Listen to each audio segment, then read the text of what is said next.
राज्यसभा सांसद इमरान प्रतापगढ़ी ने बुरहानपुर विधानसभा से कांग्रेस प्रत्याशी ठाकुर सुरेंद्र सिंह के समर्थन में बुधवार दोपहर स्थानीय इकबाल चौक में एक आम सभा को संबोधित किया। विशाल आम सभा में हजारों की संख्या में लोग शामिल हुए।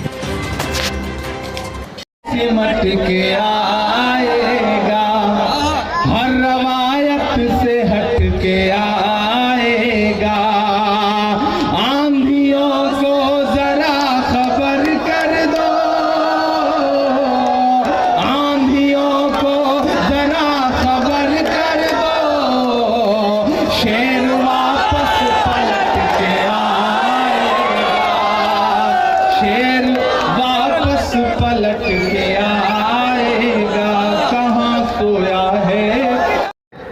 हजारों जख्म खाकर भी मैं जालिम के मुकाबिल हूं, खुदा का शुक्र है अब तक दिले खुददार जिंदा है। बुरहानपुर वालों, आज आखिरी दिन आपके बीच में आया। पहले आने के लिए दावत थी, कई बार आने की तरतीब बनी, लेकिन आज आखिरी दिन आया क्योंकि मैं भी जायजा ले रहा था कि बुरहानपुर करने क्या जा रहा है, कौन सी क्रांति करने जा रहा है। तकरीरें सुन रहा था, जज्बाती नारे सुन रहा था, और फिर मुझे आखिर में लगा कि नहीं, मुझे जाना ही चाहिए। राहत साहब का शेर है ना कि लाल नीले कई रंगों के अलम आएंगे, और आखिर में यही होगा कि हम आएंगे। बुरहानपुर वालों, आप मुझे मेरी शायरी के हवाले से जानते पहचानते हैं, लेकिन इन 5 सालों में एक इजाफा यह हुआ है कि आपका वो शायर जिसके लिए आप दुआएं करते थे, जिसे नज़्में सुनकर के आपने किन्हीं मासूम लम्हों में उसकी सलामती की दुआएं की, आपकी दुआओं ने उसे सिर्फ शायर नहीं रखा, बल्कि उसे हिंदुस्तान की सबसे बड़ी पंचायत में, पार्लियामेंट में मेंबर ऑफ पार्लियामेंट बना करके बैठा दिया। और संजोग भी ऐसा है, इत्तेफाक भी ऐसा है कि मुझे जब मेंबर ऑफ पार्लियामेंट बनने का मौका आया तो मैं कहीं और से नहीं बना, बल्कि आपके 10 किलोमीटर से जहां का बॉर्डर शुरू होता है, महाराष्ट्र से मेंबर ऑफ पार्लियामेंट बना करके पार्लियामेंट में पहुंचाया गया। इसलिए बुरहानपुर और महाराष्ट्र बिल्कुल बॉर्डर पे है, बहुत करीब है। मुझे आपके बीच में हाजिर होना पड़ा। मैं यहां आपसे ये कहने आया हूं कि मेरे भाई, पूरे महाराष्ट्र नहीं बल्कि दुनिया के किसी भी हिस्से में खड़े होकर के मध्य प्रदेश का कोई भी सर्वे उठा के देख लीजिए, हर सर्वे क्या कह रहा है कि पूरे सूबे को मामू बनाने वाले मामा जा रहे हैं, जा रहे हैं। कोई ताकत अब उन्हें रोक नहीं सकती। कल प्रधानमंत्री जी ने इंदौर में रोड शो किया और वो इतना फ्लॉप शो था कि उससे ज्यादा भीड़ तो आज बुरहानपुर के इस चौराहे पर मौजूद है। मामा की विदाई तय है, मामा जा रहे हैं, और कांग्रेस कम से कम 150 सीटों के साथ यहां हुकूमत बनाने जा रही है। मैं इसलिए भी आया हूं, मेरे आने का मकसद बड़ा है। मैं यहां इसलिए आया हूं बुरहानपुर वालों कि जब सरकार बनने जा रही है तो सरकार में भागीदारी तय करने के बजाय मैंने सुना है कि मेरे कुछ नौजवान दोस्तों को जज्बाती बनाया जा रहा है और ये कहा जा रहा है कि आओ ये कर दे, वो कर दे। बड़ी बड़ी तकरीरें हो रही हैं, ये बताया जा रहा है कि हम बुरहानपुर को तो हैदराबाद बना देंगे, यही कहा जा रहा है। वही हैदराबाद जहां 77,000 एकड़ वक्फ की जमीनों में से 57,000 एकड़ जमीनें लूट ली गई, बेच दी गई। आप वो बनाना चाहते हैं? आप वो बनाना चाहते हैं जहां ओल्ड हैदराबाद में डेवलपमेंट के नाम पे सिर्फ तकरीरें हुई? कभी हबीब जालिब ने कहा था कि सरे मिंबर वो ख्वाबों के महल तामीर करते हैं, इलाजे गम नहीं करते, फकत तकरीर करते हैं। मैंने सुना कि नारे लगवाए जा रहे हैं, मजहबी नारे। मैं दानिश्वर लोगों के बीच में खड़ा हूं। बुरहानपुर वालों, अपने मजहबी नारों को सियासी जलसों में लगाना बंद करो, वरना इतना बड़ा नुकसान है कि आने वाली नस्लें उसका भुगतान नहीं कर पाएंगी। सियासत अलग चीज है, मजहब अलग चीज है। जब तुम यही तवक्को भाजपा से करते हो तो फिर किसी और से क्यों उनके साथ शामिल होते हो? यही तवक्को तो भाजपा से करते हो ना कि भाजपा धर्म का इस्तेमाल राजनीति के लिए करती है, तो जो मजहब का इस्तेमाल सियासत के लिए कर रहा है उनके साथ कैसे खड़े हो गए आप लोग? कहां चली गई समझदारी? मेरे भाई मैं ये कहने आया हूं कि हुकूमत बनने जा रही है। मैं जानता हूं आपकी नाराजगी थी, एक मकाम पर कहीं आपका गुस्सा सही भी हो सकता है, मैं उससे इनकार नहीं करता, लेकिन टिकट सिर्फ विधानसभा का नहीं होता है, और भी टिकट होते हैं, और भी टिकट होते हैं। यहां आकर के आपके बीच में कहा जा रहा है कि कांग्रेस ने दिया क्या आपको, अक़लियतों आपको दिया क्या 70 साल में? यही सवाल तो मोदी जी भी पूछते हैं कि 70 साल में कांग्रेस ने दिया क्या, और यही सवाल वो वाले लोग भी आजकल पूछ रहे हैं। कितनी सिमिलरिटी है, कितना अच्छा कॉम्बिनेशन है, कभी गौर किया?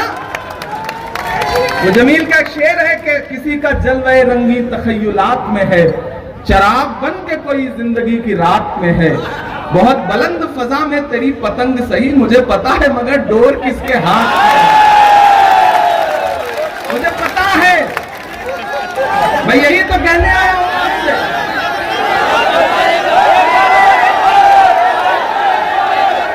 किसी का जलवे रंगी तखय्युलात में है, चराग बन के कोई जिंदगी की रात में है, बहुत बुलंद फजा में तेरी पतंग सही, मुझे पता है मगर डोर किसके हाथ।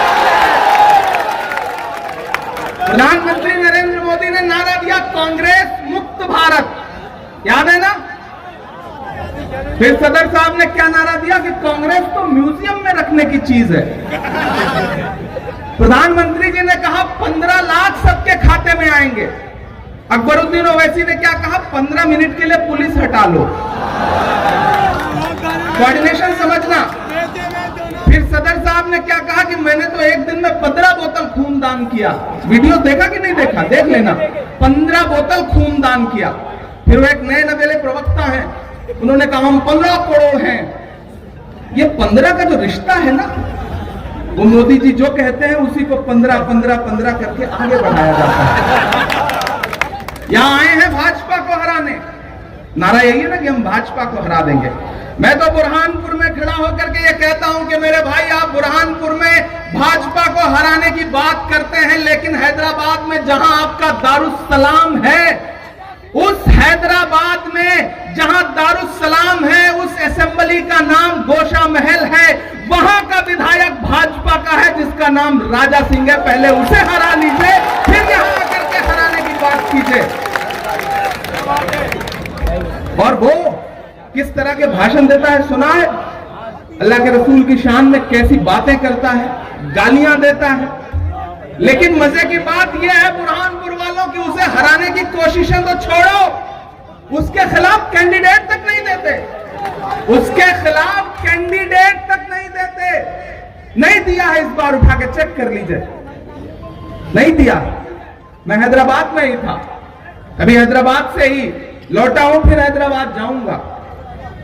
मैं आपसे ये कहना चाहता हूं मेरे भाई कि हाँ, गुस्सा होना चाहिए। आपका गुस्सा एक मकाम पे, मैंने कहा ना, हो सकता है सही भी हो, लेकिन जो ये कह रहे हैं कि कांग्रेस ने पिछले 70 साल में कांग्रेस ने मुसलमानों को, अक़लियतों को दिया ही क्या है, मैं बताता हूं क्या दिया है। वो कांग्रेस पार्टी है जिसने डॉक्टर जाकिर हुसैन को इस देश का राष्ट्रपति बनाया। वो कांग्रेस पार्टी ही है जिसने फखरुद्दीन अली अहमद साहब को इस देश का राष्ट्रपति बनाया। वो कांग्रेस पार्टी ही है कि जब बंटवारे के वक्त दोनों तरफ लहू लहू मंजर थे तो पंडित जवाहरलाल नेहरू आगे बढ़े और उन्होंने मौलाना आजाद को अपने सीने से लगाया और इस देश का पहला शिक्षा मंत्री बनाया। वो कांग्रेस पार्टी ही है जिसने रफी अहमद किदवई साहब, बड़े नेता, को इस देश का पहला कृषि मंत्री बनाया। वो कांग्रेस पार्टी ही है जिसने सैयदा अनवरा तैमूर को असम का मुख्यमंत्री बनाया। वो कांग्रेस पार्टी ही है जिसने अब्दुल गफूर साहब को बिहार का मुख्यमंत्री बनाया। वो कांग्रेस पार्टी ही है जिसने बरकतुल्लाह साहब को राजस्थान का मुख्यमंत्री बनाया। वो कांग्रेस पार्टी ही है बुरहानपुर वालों जिसने अब्दुल रहमान अंतुले को महाराष्ट्र का मुख्यमंत्री बनाया। वो कांग्रेस पार्टी ही है जिसने सलमान खुर्शीद साहब को इस देश का विदेश मंत्री बनाया। वो कांग्रेस पार्टी है जिसने ए के एंटोनी साहब को इस देश का रक्षा मंत्री बनाया। वो कांग्रेस पार्टी ही है जिसने ज्ञानी जैन सिंह साहब को इस देश का राष्ट्रपति बनाया। और तो और वो कांग्रेस पार्टी ही है जिसने एक दिन खामोश से रहने वाले सरदार मनमोहन सिंह को उठाया और उन्हें देश का प्रधानमंत्री बनाया। अकलियतों का मतलब सिर्फ मुसलमान नहीं होता। अकलियत में 6 कम्युनिटीज आती हैं, मुसलमान, सिख, ईसाई, जैन, पारसी, बौद्ध। मुल्क सबसे मिलकर बनता है। मेरे भाई, मैं नहीं आता, यकीन जानिए मैं नहीं आता। अगर मुझे यह इल्म हो गया होता या मुझे यह सर्वे में पता चल जाता या फिर मैं इस बात की पुख्तगी कर लेता कि कहीं कुछ मामला बनने जैसा है तो मैं नहीं आता। बमुश्किल 8,000, 10,000, 15,000 वोट काटने की बात है बस। पिछली बार शेरा जी कितने वोट से जीते थे? 5,000। अब सोच लो अगर उसी में से 5, 7, 10,000 वोट काट लिया तो क्या होगा? नुकसान होगा ना, बड़ा नुकसान होगा। उस नुकसान को हम झेल रहे हैं। हम उत्तर प्रदेश से आ रहे हैं, हम झेल रहे हैं। हमने देखा है कि कैसे 2-2 हजार वोट काट करके किस तरह से सेकुलर पॉलिटिक्स को नुकसान पहुंचाया गया। हमने देखा है बिहार में किस तरह से नुकसान पहुंचाया गया। और एक बड़ी बात कहता हूं कि हुकूमत बन रही है, हुकूमत में भागीदार बनो। आपको नए झंडे उठाने का बहुत शौक रहता है। हमारी कौम का अजीब मिजाज है, बागी है ये कौम, मैं जानता हूं, लेकिन इसे समझाना पड़ता है तो समझती भी है। मेरे भाई, नए झंडे उठाने से कोई बहुत बड़ा फायदा नहीं होने जा रहा है। वहां भी सिर्फ तकरीरें हैं, तकरीरों के अलावा कुछ नहीं है, झूठी तकरीरें हैं। मैं जिम्मेदारी से कह रहा हूं, जिम्मेदारी से कह रहा हूं। मैंने कहा ना, वो कांग्रेस पार्टी है कि एक ऐसे वक्त में जब लोग आपकी परछाई से दामन बचा रहे हो, आपके लिए लड़ने वाले, आपके लिए बोलने वाले, आपके लिए जूझने वाले इमरान प्रतापगढ़ी को उठाया और देश की सबसे बड़ी पार्लियामेंट में, राज्यसभा में मेंबर ऑफ पार्लियामेंट बनाकर उठाया। और वो आज आकर के कह रहे हैं कि कांग्रेस ने दिया ही क्या है।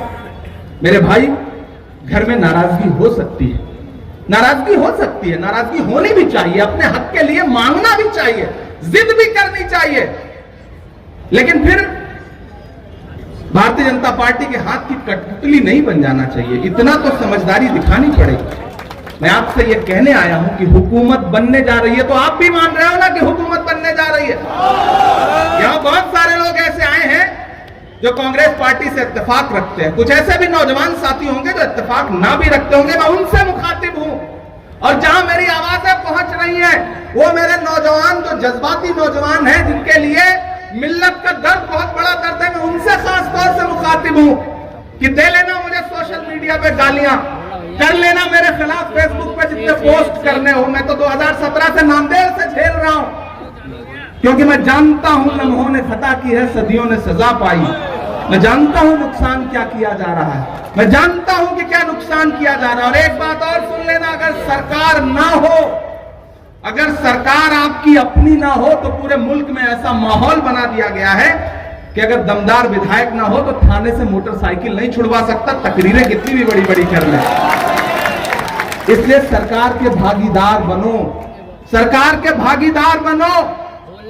मैंने शायरी ही नहीं की है, मैं खड़ा रहा हूं, मैं डरा नहीं, मैं झुका नहीं, कहीं छुप छुपा के खड़ा नहीं।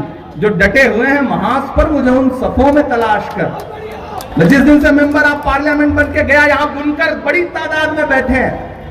मैं पहले आना चाहता था बुनकर सम्मेलन करने के लिए, भारत जोड़ो बुनकर सम्मेलन करने के लिए, लेकिन तरतीब ऐसी नहीं बन पाई कि आ सका।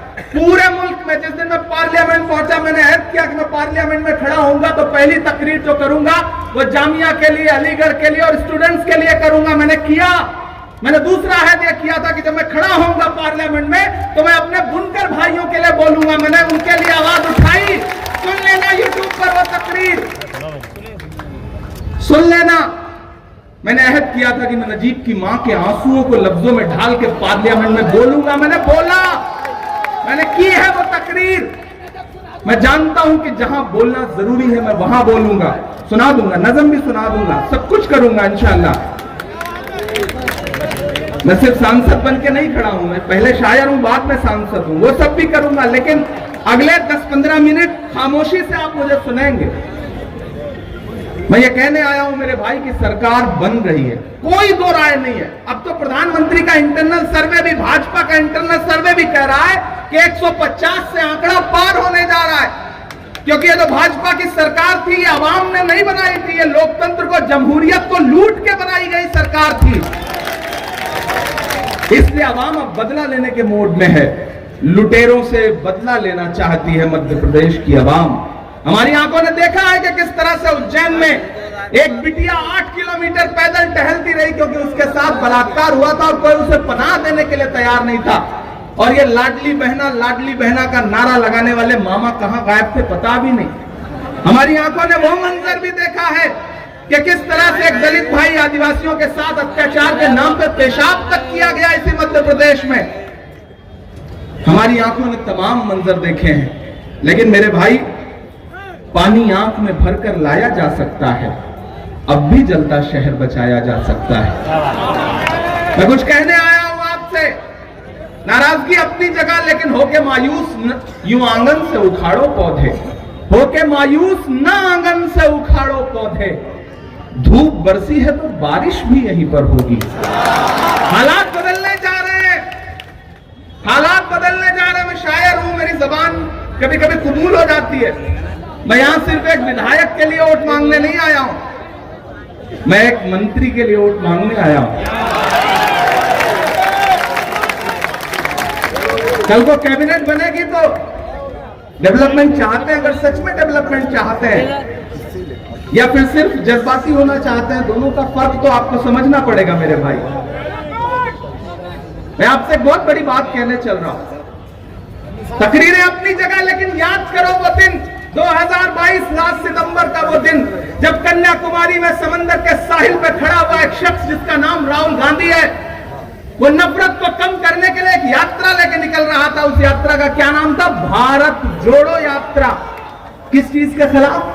नफरत के खिलाफ। नफरत का सबसे ज्यादा नुकसान कौन झेल रहा है? कौन झेल रहा है? आप झेल रहे हो, हम झेल रहे हैं ना। नफरत को कम करने के लिए कितने किलोमीटर? 4000 किलोमीटर पैदल चला वो शख्स, 4000 किलोमीटर। मैं उनके साथ खड़ा था, मेरे से एक मीडिया के साथी ने कहा, इमरान साहब आप तो शायर हैं, आप इस यात्रा में राहुल जी के कदम से कदम मिलाकर चल रहे हैं, आप क्या कहेंगे? मैंने कहा जो हर जालिम से टकराएगी वो आंधी बनाऊंगा, नए अंग्रेज आए हैं नया गांधी बनाऊंगा। 4000 किलोमीटर अपने पैर की छालों की परवाह किए बगैर राहुल गांधी चलते रहे। नारा क्या था? नफरत छोड़ो, भारत जोड़ो। वो नफरत कम होगी तो फायदा किसका होगा? अमन सुकून होगा तो किसका फायदा होगा? मेरे भाई इस बार खतरा बहुत बड़ा है। इस बार खतरा आईन पर है, इस बार खतरा जमहूरियत पर है। डॉक्टर बाबा साहब भीमराव अंबेडकर के बनाए हुए संविधान को बदलने की साजिशें हैं, उसको पामाल करने की साजिशें हैं। हद तो यह हो गई है कि नई पार्लियामेंट बनी तो सुना ना किस तरह से गाली दी गई पार्लियामेंट के अंदर। जुल्म के कद तलक आ पहुंची है, आखिरी हद तलक आ पहुंची है। वो जो नफरत थी गली कूचों में, अब तो संसद तलक आ पहुंची है। मेरे भाई हमारे कानों ने सुना है वो गालियां, इसलिए मैं कहने आया हूं आपसे, ये इलेक्शन सिर्फ मध्य प्रदेश में हुकूमत बदलने का इलेक्शन नहीं है बुरहानपुर वालों, ये 2024 का सेमीफाइनल है। अपना मकसद बड़ा करो, अपनी सोच बड़ी करो। एक विधायक चुनने का इलेक्शन नहीं है ये 2024 में दिल्ली में सरकार बदलने का सेमीफाइनल है। और अगर चूकोगे तो नुकसान होगा, पछताओगे। मैं इसलिए आपके सामने अपना दामन फैला के ये कहने आया हूं कि सरकार बनने जा रही है, सरकार बनने में भागीदार बनो। आपकी जो नाराजगी है वो सबके नॉलेज में है, एक एक नेता के नॉलेज में है। मेरी सबसे बात हुई है और मैं वादा करता हूं बुरहानपुर वालों कि उसकी भरपाई भी की जाएगी। सरकार बनने दीजिए, इस बुरहानपुर को कुछ ऐसा दिया जाएगा कि बुरहानपुर भी कहेगा कि हुकूमत में उसकी जोरदार भागीदारी है। ये मैं आपसे वादा करता हूं। आपने मुझे अपना नुमाइंदा बना करके, आपने अपनी मोहब्बतों के बदौलत मुझे पार्लियामेंट में बैठाया है, अक़लियती सेल का माइनॉरिटी चेयरमैन, नेशनल चेयरमैन बनाया है, तो मैं आपसे वादा कर रहा हूं कि जिस दिन आपके मसलों पर लड़ने की जरूरत पड़ेगी, मैं आपके पाले में खड़ा नजर आऊंगा, सियासत के पाले में खड़ा नजर नहीं आऊंगा। जी मेरा आपसे वादा है। मैं इसलिए कहने आया हूं मेरे भाई कि सुरेंद्र जी चुनाव जीत रहे हैं। थोड़ी सी अगर कोर कसर रह गई तो अगले 5 साल कितना पछताना पड़ेगा, सोचा है? तो कोर कसर मत छोड़िए। वो जो तकरीरें करने वाले आए हैं ना, उनको लगता है कि बस दुनिया उन्हीं की वजह से चल रही है। कई जगह पर तो जाकर के मैंने सुना कि उनके एक मुकर्रिर साहब कह रहे थे कि इमरान प्रतापगढ़ी मेंबर आप पार्लियामेंट बने हैं तो हमारे वोट से बने। मेरे भाई, कांग्रेस पार्टी के महाराष्ट्र में 44 एमएलए हैं। इमरान प्रतापगढ़ी को इलेक्शन में 44 विधायकों के 44 के 44 वोट मिले थे। वो एक परिंदा होता है, जानते हैं, जब वो रात में सोता है तो दोनों टांगें ऊपर कर लेता है। आप गूगल कर लीजिए ना, उसका नाम पता नहीं लग जाएगा, नाम लूंगा नहीं, जानते हैं ना, वो दोनों टांगें ऊपर कर लेता है। नासिर बैठा है, इस बात को जानता है। जानते हो क्यों कर लेता है? उसे लगता है कि रात में जब आसमान टूटेगा तो मैं अपनी टांगों से आसमान रोक लूंगा। उसे लगता है कि दुनिया चल रही है तो मेरी वजह से चल रही। नहीं भैया, आपकी सिर्फ तकरीरें चल रही है, आपका सिर्फ धंधा चल रहा है, आपकी सिर्फ दुकान चल रही है। मैं जानता हूं जितना हमला उनको बीजेपी पे करना था, उससे ज्यादा कांग्रेस पे हमला। कांग्रेस ने ये किया, कांग्रेस ने वो किया। अरे मेरे भाई, कांग्रेस ने 70 साल में क्या किया? यही सवाल तो नरेंद्र मोदी जी भी कर रहे हैं। उस दिन पार्लियामेंट में खड़े होकर के मोदी जी कह रहे थे, बताइए कांग्रेसियों 70 साल में आपने क्या किया? खड़गे साहब मुड़े, बोले इमरान मत बताना, बता दोगे तो ये उसको भी बेच देंगे, इनका काम सिर्फ बेचने का है। ये भाजपा के लोग हमसे 70 साल का हिसाब मांगते हैं, 70 साल का हिसाब मांगते हैं। बुरहान करवा लो, बुरहान।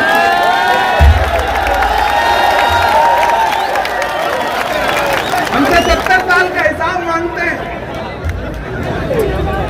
बताना मत वरना ये उसको भी बेच देंगे।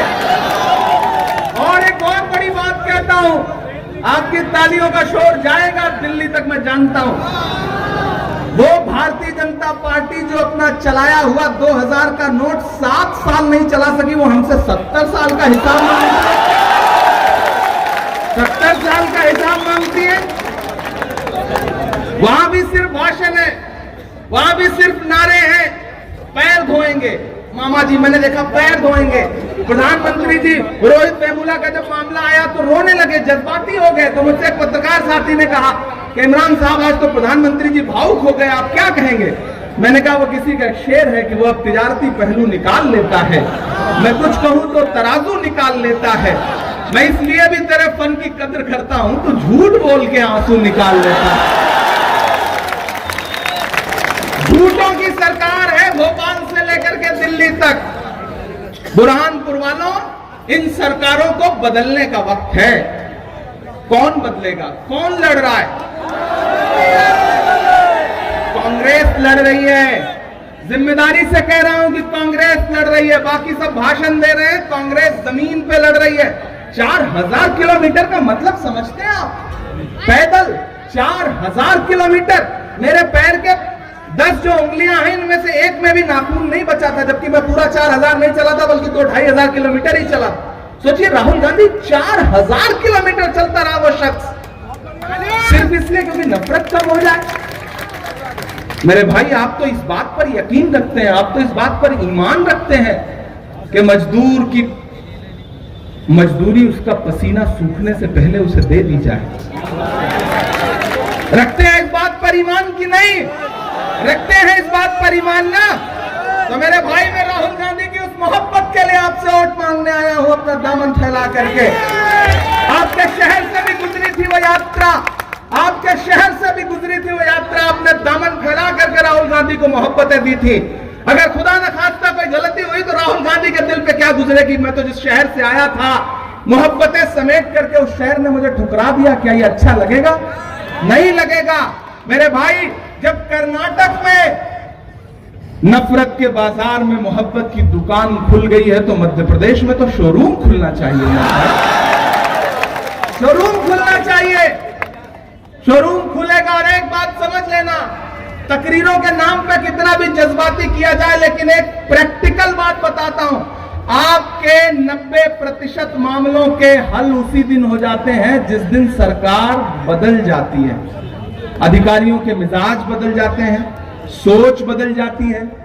तो मेरे भाई, विधायक नहीं सरकार बदलो, विधायक नहीं सरकार बदलो। सरकार बदलने के लिए वोट करो। पूरा मध्य प्रदेश, पूरा तेलंगाना, पूरा राजस्थान, पूरा छत्तीसगढ़ एक सुर में कांग्रेस के साथ खड़ा है। मध्य प्रदेश में एक एक इलाके में दलित हो, अल्पसंख्यक हो, बहुसंख्यक हो, पिछड़े हो, एकजुट होकर के कांग्रेस पार्टी को वोट कर रहे हैं, क्योंकि उन्हें पता है कि सरकार बदलना है। इस बार ये व्यापम वाली सरकार है, ये झूठों की सरकार है। इस सरकार को बदल के रख देना है। और एक बात और आपसे कहता हूं कि जब जंगल में आग लगती है, बहुत संजीदगी से इस बात को ले जाना कि जब जंगल में आग लगती है तो न तो वो बरगद बचते हैं जो हवा को आंधी में तब्दील करते हैं, और न वो बांस बचते हैं जो आपसी रगड़ से चिंगारी पैदा करते हैं। याद रखना मेरी इस बात को। मैं बहुत संजीदगी से आपसे ये बात कहने आया हूं कि मेरे भाई, ये इलेक्शन बहुत अहम है। ये इलेक्शन बहुत जिम्मेदारी का इलेक्शन है। खूब चाहिए नारे, अगर लग रहे हैं तो खड़े हो जाइए, ताली बजा लीजिए। आज के बाद 5 बजे के बाद तो वैसे भी नहीं जाएंगे, दुकान तो समट ही जा रही है सबकी। अब तक जो किया सो किया, लेकिन अब आपका भाई, आपका शायर दोस्त, जिसे आप पसंद करते हैं, जिसके लिए दुआएं करते हैं, वो आपसे ये कहने आया है कि हुकूमत में भागीदार बनो। जज्बाती बनना अच्छी बात नहीं है, हुकूमत में भागीदार बनना समझदारी भरा कदम है। और वो कदम यही है कि कांग्रेस के साथ चलना है, कांग्रेस के साथ चलना है। सूबे में कांग्रेस की सरकार बनानी है। मैं अगले थोड़ी देर आपसे ये कह रहा हूं कि या तो फिर यारियां नहीं होती या अदाकारियां नहीं होती, या तो फिर यारियां नहीं होती या अदाकारियां नहीं होती। जिसको चलना है आज साथ चले, रोज तैयारियां नहीं होती, चलना पड़ेगा साथ में। मैं अभी इंदौर से आया, सुबह रात में 5 बजे, 5:15 बजे की फ्लाइट ली दिल्ली से, फिर इंदौर उतरा। इंदौर से भाई माशाल्लाह क्या सड़कें हैं शेरा साहब आपके सूबे की। इंदौर से बुरहानपुर पहुंचने में ऐसा लग रहा था मैं सफर नहीं कर रहा हूं, बल्कि आखिरी सफर कर रहा हूं। सड़कें ऐसी हैं, और चैनलों पे बैठ के भाजपा के नेता बताएंगे कि हमने तो चमचमाती सड़कें बना दी हैं। मतलब झूठ बोलने में क्या कमाल की महारत हासिल है भाजपाइयों को। वो पिछले दिनों भाजपा के मंत्री जी गांव में पहुंचे, बोले गांव वालों बताओ तुम्हारी क्या समस्या है, हम सारी समस्या दूर कर देंगे। तो गांव वाले बुरहानपुर की तरह भोले भाले लोग थे, वो निकल के सामने आए। उन्होंने कहा साहब 2 समस्या है। बोले बताओ। बोले पहली ये है कि हमारे शहर में, हमारे गांव में हॉस्पिटल नहीं है। तो मंत्री जी ने अपना मोबाइल निकाला, डाटा पता नहीं किसको फोन पर, बोले कल तक यहाँ पे डॉक्टर्स आ जाने चाहिए, हॉस्पिटल खुल जाना चाहिए। फोन रख दिया। फिर बोले बताओ दूसरी समस्या क्या है। तो गांव वालों ने कहा साहब दूसरी समस्या यह है कि इस गांव में मोबाइल का कोई भी नेटवर्क नहीं है। यह है इनका झूठ। समझ में देर से आएगा मैं जानता हूं, यह है इनका झूठ। इसलिए झूठ के खिलाफ खड़े होइए, सरकार बदलिए। ये जितने झूठे हैं इन्हें ये एहसास दिला दीजिए कि नहीं, मजहबी नारे हमारी मजहबी महफिलों के लिए है, सियासी महफिलों के लिए नहीं है। हम अपने मजहबी नारों को सियासी जलसों में लगाने से इत्तेफाक नहीं रखते हैं। ये वही राजनीति है जो भाजपा कर रही है। ये वही राजनीति है जो इस मुल्क को बांटना चाहती है। एक तरफ 85% खड़े हो जाए, एक तरफ 15% खड़े हो जाए, ताकि दोनों की दुकान चलती रहे। लेकिन उस दुकान में आम आदमी के लिए ना तो मोहब्बत है, ना एकजुटता है, ना प्यार है। ये वो शहर है जो गंगा जमुनी तहजीब का शहर है। ये वो शहर है जिसकी विरासत पर हिंदुस्तान नाज करता है। ये वो शहर है जिससे ताजमहल मंसूब है। ये वो शहर है। तो इस शहर की विरासत को बचाने की जिम्मेदारी भी आपकी है। मैं एक खुसूसी बात यहाँ के बुनकर भाइयों से कहना चाहता हूं कि मैंने पार्लियामेंट में 3 मिनट आपके लिए आवाज उठाई और उसमें बुरहानपुर शहर का नाम लिया, और मैंने ये कहा कि पूरे मुल्क में बुनकरों के उद्योग को तबाह किया जा रहा है। कांग्रेस पार्टी कैपिटल सब्सिडी देती थी 30%, इस सरकार ने वो बर्बाद कर दिया है। आने वाले वक्त में जब कांग्रेस की सरकार बनेगी, आपकी दुआ रही तो मैं उस सरकार का एक अहम हिस्सा रहूंगा दिल्ली में। तो मैं वादा कर रहा हूं कि मेरी कलम से, मेरे हाथ से, मेरी आवाज से जो सबसे बुनियादी काम होगा हिंदुस्तान में, वो बुनकर भाइयों के लिए होगा। ये मेरा वादा है। मैं राहुल जी का दामन पकड़ के, राहुल जी का हाथ पकड़ के बुनकरों के लिए काम करवाऊंगा। मैं पूरे देश में बुनकर सम्मेलन कर रहा हूं। मैं बोकारो में कर चुका, रांची में कर चुका, भिवंडी में कर चुका, मालेगांव में कर चुका। अगला, आप शेरा को जिता करके विधायक बना दीजिए, सूबे में सरकार बना दीजिए। जल्दी ही भारत जोड़ो बुनकर सम्मेलन यहां भी करेंगे हम लोग। ये हमारा आपसे वादा है। वक्त कम बचा है, थोड़ी शायरी भी सुना दूं, नहीं आप नाराज हो जाएंगे।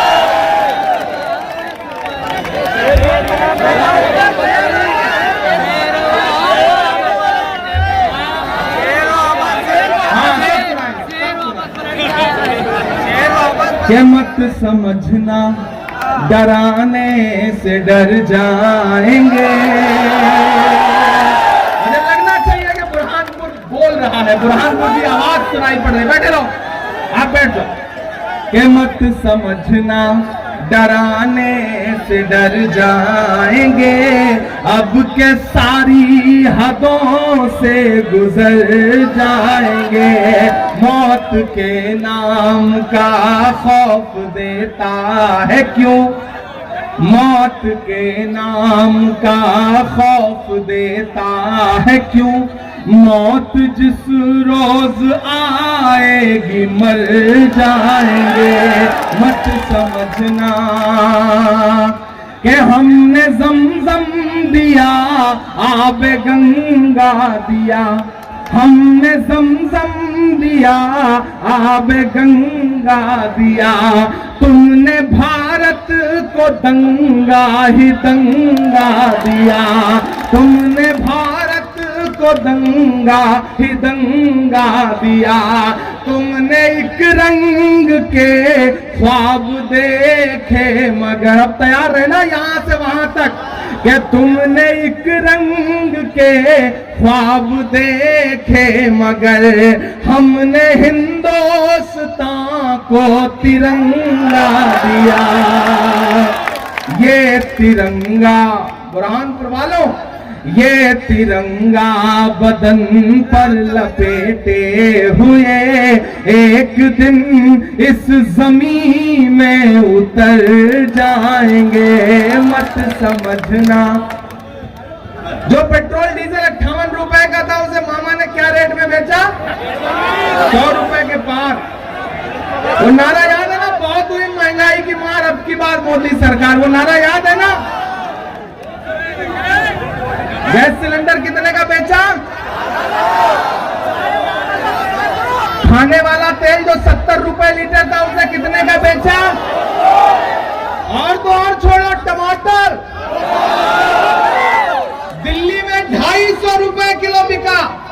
एक दिन मैं अपनी गाड़ी में बैठ के पार्लियामेंट जा रहा था, तो पार्लियामेंट से 50 मीटर पहले प्रेस क्लब के पास मैंने देखा है टाटा 407 लगी है, और सूट पहने हुए लोग, टाई पहने हुए लोग लाइन में खड़े हैं। तो मैंने अपने ड्राइवर से कहा, भाई रोक देखें यहां पे क्या हो रहा है। जब हमने पलट के देखा तो पता चला सब्सिडी वाला टमाटर बिक रहा है वहां पर, 250 रुपए किलो टमाटर। लेकिन कांग्रेस क्या कह रही है कि 500 रुपए का गैस सिलेंडर देंगे। कांग्रेस क्या कह रही है? महंगाई कम करेंगे, पेंशन देंगे, ओल्ड पेंशन स्कीम लागू करेंगे। मेरे भाई, खवातीन के लिए क्या कह रही है कि हम उनके अकाउंट में पैसा देंगे। हम तो सरकार से, जो दिल्ली में बैठे हुए रहनुमा, उनसे यही कहना चाहते हैं कि कहां सोया है चौकीदार, कहां सोया है चौकीदार। पेट्रोल और डीजल की कीमत रही सैकड़ा मार, कहां सोया है चौकीदार, कहां सोया है चौकीदार। मैं तो शायर हूं, बोल देता हूं। आज तक मुझे पूरे देश में कोई भी आदमी ऐसा नहीं मिला जिसने नरेंद्र मोदी जी के साथ पढ़ाई की हो। शेरा भाई के क्लासमेट कौन रहे होंगे आपको पता होगा, फरीद भाई का क्लासमेट कौन रहा होगा, कहो तो 2-4 आदमी ढूंढ ढांड के बता भी देंगे। आज तक कोई नहीं मिला जिसने कहा कि मैंने मोदी जी के साथ पढ़ाई की है। लेकिन फिर भी डिग्री है पॉलिटिकल साइंस वाली, एंटायर पॉलिटिकल साइंस की पोस्ट ग्रेजुएशन की डिग्री। आज तक हमें ऐसा भी कोई आदमी नहीं मिला। अभी फरीद साहब से कहो कि आप डॉक्टर हो, तो रास्ते में कई डॉक्टर्स के पोस्टर लगे थे, इन्होंने कहा ये मेरे टीचर थे, ये मेरे स्टूडेंट थे, ये बताते हुए आ रहे थे। लेकिन नरेंद्र मोदी जी से कहा जाए कि वडनगर स्टेशन पे जब आप चाय बेचते थे तो एक आदमी बता दो जिसने खरीद के पी हो, नहीं मिला आज तक। तब मुझे लगता है मुझे ये कहना चाहिए कि कहां सोया है चौकीदार। अजान हो रही है, आप अगले 2 मिनट खामोशी से खड़े रहें।